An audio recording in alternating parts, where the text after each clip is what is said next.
Hello friends, welcome my YouTube channel Kumar Manish education में आपका बहुत बहुत स्वागत है। हम फिर से एक अनदर वीडियो के साथ आ चुके हैं। आज का हमारा जो न्यू वीडियो होगी वो एक न्यू सिस्टम के साथ होगी जिसका नाम है CVS। ठीक है, आज हम एक नए सिस्टम की स्टार्टिंग करने जा रहे हैं जिसका नाम है CVS। CVS का मतलब क्या होता है? CVS का मतलब होता है कि कार्डियोवैस्कुलर सिस्टम। कार्डियो का मतलब कि जो हार्ट से रिलेटेड या कार्डियक से रिलेटेड जो चीज़ें होती हैं उसके बारे में इसकी स्टडी करेंगे। उस कार्डियक सिस्टम से रिलेटेड सबसे पहले मेन चीज़ आता है, कार्डियक के अंदर हार्ट आता है। उसके बाद कार्डियक यानी कि हार्ट के अंदर हार्ट से रिलेटेड जो भी डिजीज़ वगैरह होती हैं वो सारी चीज़ें हम इस सिस्टम के अंदर पढ़ेंगे। तो आज से हम न्यू सिस्टम की स्टार्टिंग करने जा रहे हैं जिसका नाम है CVS। ठीक है, CVS के अंदर सबसे मोस्ट इम्पोर्टेंट सबसे पहले हम देख लेते हैं हार्ट के बारे में, थोड़ा सा हार्ट के बारे में जान लेते हैं। और हार्ट के बारे में सबसे पहले हम हार्ट की स्ट्रक्चर के बारे में देख लेते हैं। ठीक है, कि हार्ट की स्ट्रक्चर के नॉर्मली आज की वीडियो में हम हार्ट की स्ट्रक्चर के बारे में ही देखेंगे। तो चलिए हम हार्ट की स्ट्रक्चर के बारे में देख लेते हैं। सबसे पहले अब देखते लेते हैं स्ट्रक्चर ऑफ हार्ट। यहाँ पर हेडिंग डाल देते हैं कि स्ट्रक्चर ऑफ हार्ट। ठीक है, हम पढ़ेंगे स्ट्रक्चर ऑफ हार्ट के बारे में। तो सबसे पहले हम देख लेते हैं कि स्ट्रक्चर ऑफ हार्ट। सबसे पहले ये चीज़ आप बताओ कि हार्ट के अंदर कितने चैम्बर होते हैं। ठीक है,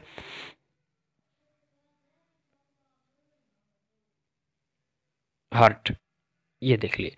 ठीक है, ये हो गया हार्ट। हार्ट के अंदर कितने चैम्बर होते हैं तो सबसे पहले मैं साइड में लिख देता हूँ कि चैम्बर। C का मतलब क्या है? चैम्बर। तो चैम्बर होते हैं 4। और V का मतलब वॉल्व। कितने वॉल्व पाए जाते हैं हार्ट के अंदर? 4। ठीक है, एक नेम बताए कौन कौन से चैम्बर होते हैं हार्ट के अंदर। सबसे पहले क्या होता है कि राइट एट्रियम, ये होता है left atrium, right ventricle, left ventricle. ठीक है, कौन कौन से चैम्बर हैं? सबसे पहले है आर का मतलब तो आप जानते होंगे, आर का मतलब होता है राइट। ठीक है, राइट एट्रियम, एट्रियम। ठीक है, राइट एट्रियम हो गया। उसके बाद लेफ्ट एट्रियम हो गया, राइट वेंट्रिकल हो गया,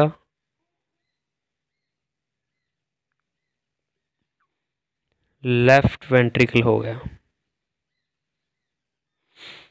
ठीक है, ये क्या होते हैं? हार्ट के चैम्बर होते हैं।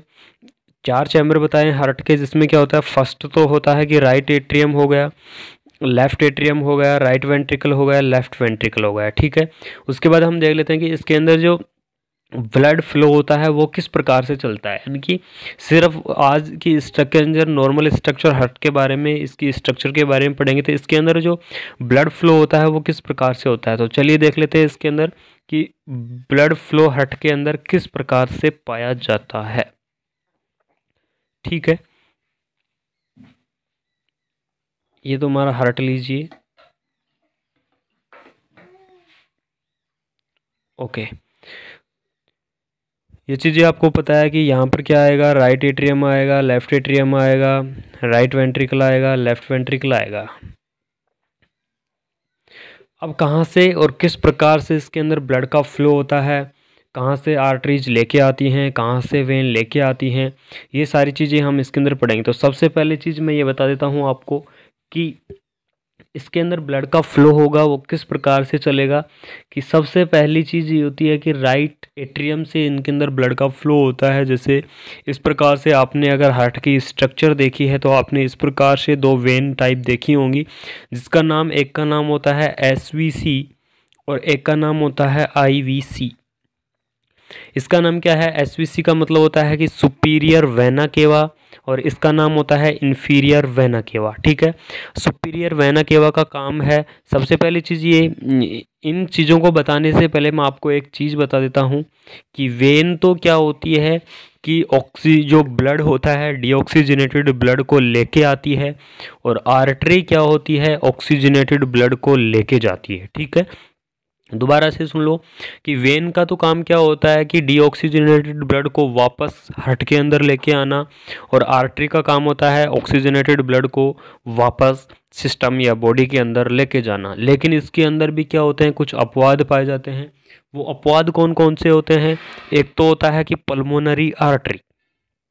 कौन सी? एक होती है पल्मोनरी, नाम से सुन लेना, पल्मोनरी आर्टरी। पल्मोनरी आर्टरी क्या होती है? एक अपवाद होती है जो डीऑक्सीजनेटेड ब्लड को लेके जाती है, ठीक है। उसके बाद होता है अम्बिलिकल आर्टरी। पल्मोनरी आर्टरी और अम्बिलिकल आर्टरी, दो चीज़ें ध्यान में रखना, ये अपवाद हैं। पल्मोनरी आर्टरी और अम्बिलिकल आर्टरी दो ऐसी आर्टरी हैं जो क्या करती हैं, डीऑक्सीजनेटेड ब्लड को लेके जाती हैं। बाकी जो आर्टरी और वेन का काम है कि वेन तो है डीऑक्सीजनेटेड ब्लड को वापस हार्ट के अंदर लेके आती है, और आर्टरी का काम है ऑक्सीजनेटेड ब्लड को वापस सिस्टम या बॉडी के अंदर लेके जाना होता है, ठीक है। आपने अब हम स्टार्ट करते हैं। स्ट्रक्चर के अंदर आपने दो चीज़ देखी होंगी। फर्स्ट देखी होगी एसवीसी, सेकंड देखी होगी IVC, superior vena cava, inferior vena cava. Superior vena cava का काम है कि नेक से ऊपर, यानी कि अगर आप सिंपल भाषा में आपको अगर मैं समझाऊं तो नेक से ऊपर, यानी कि जो हमारी जो थोरेसिक कैविटी होती है, थोरेसिक कैविटी से ऊपर की साइड, जैसे नेक हो गई, ब्रेन हो गया, ठीक है, इन सभी के जो ब्लड है उसको डीऑक्सीजनेटेड ब्लड को वापस लेके आती है कलेक्ट करके, और किस में डाल देती है, राइट एट्रियम में डाल देती है। कौन सी? सुपीरियर वेना केवा, ठीक है। और इन्फीरियर वेना केवा का काम है कि थोरेसिक कैविटी से नीचे, यानी कि थोरेसिक कैविटी से नीचे साइड से लेकर कंप्लीट टो, यानी कि टो से लेकर और जितना भी ब्लड होता है, टो हो गया, लेग्स हो गए, थाइज वगैरह, ये जितना भी एब्डोमिनल, ये सभी ब्लड को कलेक्ट करके और डीऑक्सीजनेटेड ब्लड को वापस किसके अंदर लेके आती है, यहाँ जाके राइट एट्रियम के अंदर डाल देती है। वह कौन डालती है? आईवीसी, यानी कि इन्फीरियर वेना केवा, ठीक है। इन दोनों का मतलब आप समझ में आ गया। आपने स्ट्रक्चर के अंदर ऐसे ही पढ़े होंगे कि ये होती है सुपीरियर वेना केवा और ये होती है इन्फीरियर वेना केवा, ठीक है। अब क्या हो गया कि कंप्लीट ब्लड, यानी कि कंप्लीट जो डीऑक्सीजनेटेड ब्लड है वो वापस इसके अंदर आ गया। मान लो राइट एट्रियम के अंदर एसवीसी और आईवीसी के द्वारा क्या होगा, राइट एट्रियम के अंदर आ गया, ठीक है। उसके बाद अब क्या होता है कि राइट एट्रियम और राइट वेंट्रिकल के बीच में एक वॉल पाया जाता है इस टाइप से। राइट एट्रियम और राइट वेंट्रिकल के बीच में एक वॉल पाया जाता है जिसे हम ट्राइकस्पिड वॉल के नाम से जानते हैं, ठीक है। ट्राइकस्पिड वॉल के नाम से जानते हैं। इस वॉल से क्या होगा कि जो सुपीरियर वेना केवा, जो inferior superior vena cava, inferior vena cava के द्वारा जो हार्ट आया है, यानी कि मान लीजिए जो ब्लड आया है राइट एट्रियम के अंदर, अब ये ब्लड इस वॉल के द्वारा किस में जाएगा, राइट वेंट्रिकल के अंदर जाएगा, ठीक है। ये चीज़ें हो गई कि यहाँ से क्या हो गया, राइट वेंट्रिकल के अंदर ब्लड आ गया, और ब्लड कहाँ से आया, राइट एट्रियम से। राइट एट्रियम में कहाँ से आया, एसवीसी और आईवीसी से, ठीक है। यहाँ से ब्लड आ गया, राइट एट्रियम से आ गया, राइट एट्रियम से वॉल के द्वारा राइट वेंट्रिकल के अंदर आ गया। अब देखते हैं आगे क्या होता है। जैसे ही ध्यान रखना यहाँ तक कि जैसे ही ब्लड किस में आ गया, राइट वेंट्रिकल से आ गया, तो राइट वेंट्रिकल से आ गया, यहाँ पर मैं बना देता हूँ लंग्स, ये दो लंग्स बना देता हूँ, ठीक है। समझने के लिए ध्यान रखना, ओनली समझने के लिए, ये स्ट्रक्चर अच्छी नहीं बनी लेकिन समझने के लिए ठीक है, काफ़ी है, ठीक है। ये क्या हो गए, दो हार्ट हो गए, लंग्स हो गए। अब क्या होगा, जैसे ही राइट वेंट्रिकल के अंदर क्या आ गया, जैसे ही राइट वेंट्रिकल के अंदर क्या आ गया कि ब्लड आ गया राइट वेंट्रिकल के अंदर, तो राइट वेंट्रिकल से क्या निकलेगी, पल्मोनरी। वैसे तो क्या होना चाहिए कि पल्मोनरी वेन लेके जानी चाहिए, यानी कि पल्मोनरी वेन इसके अंदर क्या होनी चाहिए, लेके जानी चाहिए किसको, डीऑक्सीजनेटेड ब्लड को। लेकिन इसके अंदर क्या होगा, पल्मोनरी आर्टरी क्या लेके जाएगी, पीए का मतलब पल्मोनरी आर्टरी। पल्मोनरी आर्टरी इस ब्लड को किस में लेके जाएगी, लंग्स में लेके जाएगी, और लंग्स से यह डीऑक्सीजनेटेड होकर, समझ में आ रही है कि राइट वेंट्रिकल से क्या हो गया कि डीऑक्सीजनेटेड ब्लड आया, और डीऑक्सीजनेटेड ब्लड कौन लेके आई, पल्मोनरी आर्टरी लेके आई, और पल्मोनरी आर्टरी लाके लंग्स में डाल दी। लंग्स से क्या होगा, यह ऑक्सीजनेटेड होगा, क्योंकि लंग्स का काम ही क्या है कि ऑक्सीजनेटेड करना, यानी कि ऑक्सीजन का रेस्पिरेशन करना। तो यहाँ क्या होगा, इसका ऑक्सीजनेटेड ब्लड में चेंज होगा ये, और ऑक्सीजनेटेड ब्लड में चेंज होकर यही पल्मोनरी आर्टरी इसको कहाँ लेके जाएगी, यही पल्मोनरी आर्टरी इसको कहाँ लेके जाएगी, लेफ्ट एट्रियम के अंदर। ठीक है, देखना कलर चेंज कर लेता हूँ, आपको अच्छे से दिख जाएगा। ठीक है, अब यही क्या होगा, यहाँ से तो राइट पल्मोनरी आर्टरी के द्वारा ब्लड, डीऑक्सीजनेटेड ब्लड आ गया किसमें, लंग्स के अंदर। अब यही जो पल्मोनरी आर्टरी है ये लंग्स से ब्लड ऑक्सीजनेटेड हो गया और इस ऑक्सीजनेटेड ब्लड को डायरेक्ट कहाँ लेके जाती है, लेफ्ट एट्रियम के अंदर।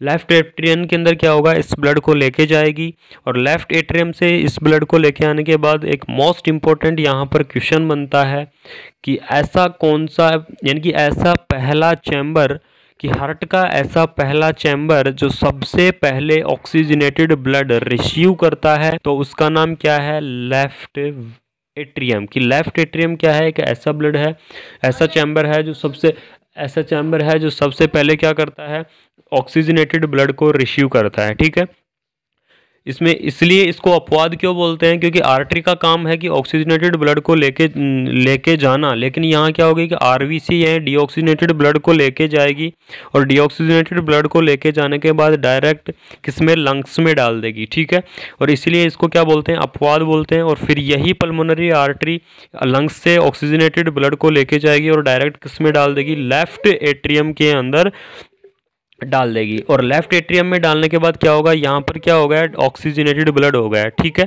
कि लेफ्ट एट्रियम में कैसा ब्लड आ गया, ऑक्सीजनेटेड ब्लड आ गया और यह ब्लड कहाँ से आया, पल्मोनरी आर्टरी के द्वारा आया। ठीक है, जैसे ही यह ऑक्सीजनेटेड ब्लड आया इसमें, अब इसके अंदर क्या होता है कि left atrium and left ventricle, यानी कि लेफ्ट एट्रियम और लेफ्ट वेंट्रिकल के बीच में क्या पाया जाता है, एक वॉल पाया जाता है जिसे हम बाइकस्पिड वॉल के नाम से जानते हैं। और यह बाइकस्पिड वॉल से क्या होगा, जो ऑक्सीजनेटेड ब्लड है ये किस में आ जाएगा, लेफ्ट एट्रियम के अंदर, लेफ्ट वेंट्रिकल के अंदर आ जाएगा। ठीक है, तो ऑक्सीजनेटेड ब्लड क्या हो गया, लेफ्ट वेंट्रिकल के अंदर आ गया। और जैसे ही ऑक्सीजनेटेड ब्लड लेफ्ट वेंट्रिकल के अंदर आया, अब क्या होता है कि लेफ्ट वेंट्रिकल से क्या निकलता है, सबसे मोस्ट इंपॉर्टेंट चीज इसको जूम करके बता देता हूं आपको कि लेफ्ट वेंट्रिकल से क्या निकलता है, लेफ्ट वेंट्रिकल से निकलता है हमारा अरोटा। ठीक है, कि लेफ्ट वेंट्रिकल से क्या निकलेगा, अरोटा निकलेगा। जिन्होंने, आप क्या होगा, जैसे ही आपने स्ट्रक्चर बनाई होगी तो इस प्रकार से स्ट्रक्चर बनाते हो, तो इसमें क्या होगा, लेफ्ट वेंट्रिकल से, लेफ्ट वेंट्रिकल में कैसा ब्लड है, ऑक्सीजनेटेड ब्लड है, ये चीज़ें आपको पता है कहाँ से ब्लड आ रहा है, तो लेफ्ट वेंट्रिकल में ऑक्सीजनेटेड ब्लड है और यहाँ से क्या निकलता है, लेफ्ट वेंट्रिकल से अरोटा या आयोटा। ठीक है, आयोटा निकलता है और यह कहाँ से, किस साइड से होकर निकलता है। सबसे इंपॉर्टेंट चीज़ यही होती है कि जो आयोटा होता है वो किस साइड से निकलता है।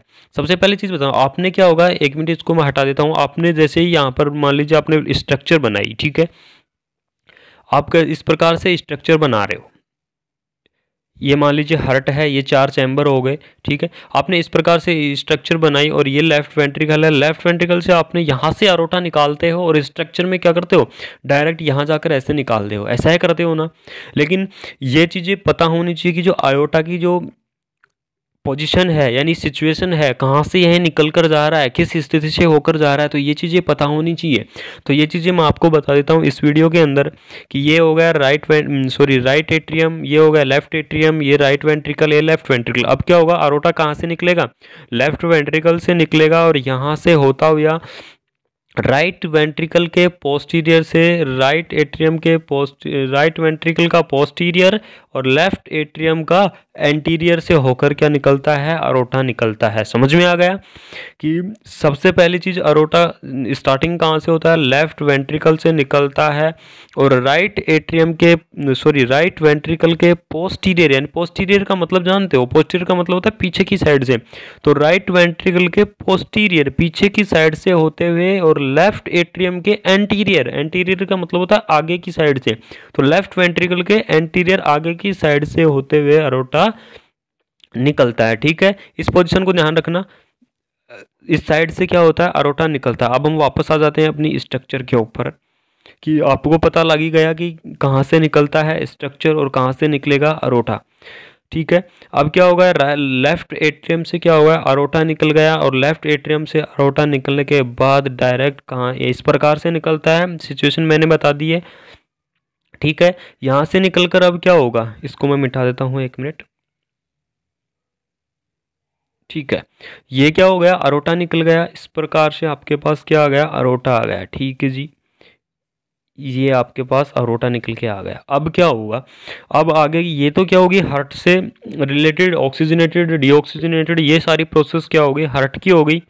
अब क्या हो गया कि यहाँ से क्या निकल के आ गया, अरोटा। अब ये अरोटा किस में जाएगा, एब्डोमिनल अरोटा, थोरेसिक अरोटा होता हुआ डायरेक्ट किस में चला जाएगा, लास्ट नीचे तक अपनी बॉडी को ऑक्सीजनेटेड ब्लड सप्लाई करता है।